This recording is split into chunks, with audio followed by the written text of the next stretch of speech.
وہ دلیل کیا ہے کہ بقی کی زمین وقف شدہ زمین وقف کی گئی تھی،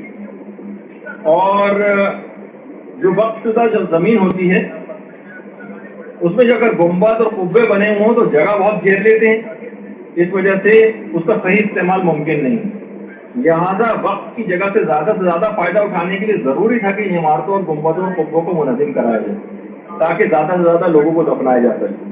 سب سے پہلی بات علماء یہ بیان فرماتے ہیں کسی تاریخ کتاب یا حدیث میں نہیں ہے کہ یہ زمین بقی وقف شدہ تھی، جو وقف ہو گئی، کسی جگہ نہیں ہے۔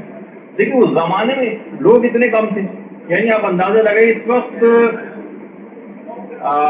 یہ جو انچولی جتنا بڑا ہے، انچولی،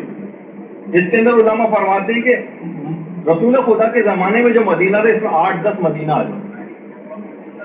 اور اس وقت جو مسجد نبوی پوری ہے، پوری مسجد نبوی، اس میں پورا شہر مدینہ آ گیا، پورا شہر مدینہ اسی مسجد نبوی جتنی اس وقت جگہ ہے۔ جبکہ بہت سے علماء ایک خاص فقہی مسئلہ کا استعمال کرتے ہیں کہ صرف نماز قصر و تمام کا جو اختیار ہے وہ فقط مسجد نبوی کی حد تک ہے، کیونکہ پورا شہر مدینہ تقریباً اس کے اندر آ گیا، کچھ علماء کا نظریہ ہے۔ تو بہرحال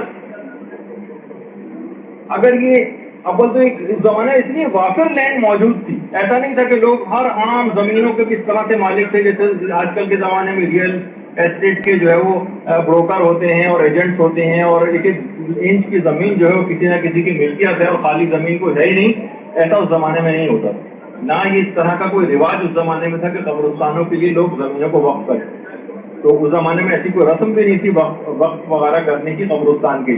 یعنی لوگ ایک کوئی آ کر دفن کر دیتا تھا اپنے مردے کو کسی جگہ، بعد میں جو لوگ اور مرتے جاتے تھے لوگ وہیں اس کے برابر میں اور مردے بھی دفن کرتے چلے جاتے تھے، اس طرح رفتہ رفتہ وہ کسی قبرستان بن جاتی تھی۔ باقاعدہ قبرستانوں کو وقف کرنے کی کوئی رسم اس زمانے میں نہیں تھی۔ جنت البقیع کا بھی یہی حال تھا کہ جب عثمان ابن مظعون کو یہاں پر سب سے پہلے دفن کیا گیا ہے تو وہاں پہ درخت وغیرہ بھی لگے ہوئے تھے، درختوں کو کاٹا گیا، ایسی اضافی لینڈ پڑی ہوئی ہے اس کو کٹوا کے وہاں پر ان کو دفن کیا گیا۔ بعد میں ایک ایک کر کے لوگ مسلمان دفن ہوتے گئے، پیغمبر نے جو خود دفن کیا تھا بابرکت جگہ سمجھی جانے لگی، لوگ اور بھی اپنے مردے وہاں پر دفن کرنے لگے۔ تو کسی بھی جگہ کسی بھی تاریخ میں کسی معتبر ذریعے سے یہ بات کہیں پر نہیں ہے کہ وقف شدہ یہ زمین کی اپنی طرف سے جال سازی کر کے اور اپنی بات میں کسی اعتبار سے کوئی وزن پیدا کرنے کی کوشش کی گئی کہ زمین وقف شدہ تھی اور وقف کی زمین پہ گنبد وغیرہ بننے جو ہے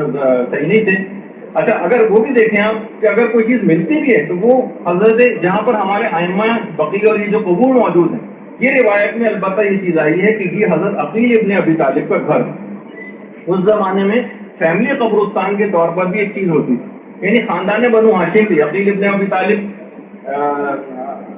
جو تھے ان کا یہ اپنا گھر تھا، یعنی بنو ہاشم سے جن کا تعلق تھا،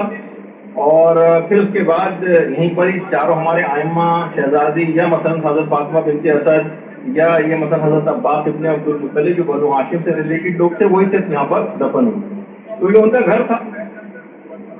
اچھا اور تو بہرحال اس طرح کا کوئی سسٹم وہاں پر موجود نہیں تھا، تو یہ کہنا بالکل غلط ہے، اور کسی جگہ سے یہ بات ثابت نہیں ہوتی کہ وقف شدہ زمین تھی، اور وقف عام لوگوں کے لیے زیادہ سے زیادہ فائدہ مند بنانے کے لیے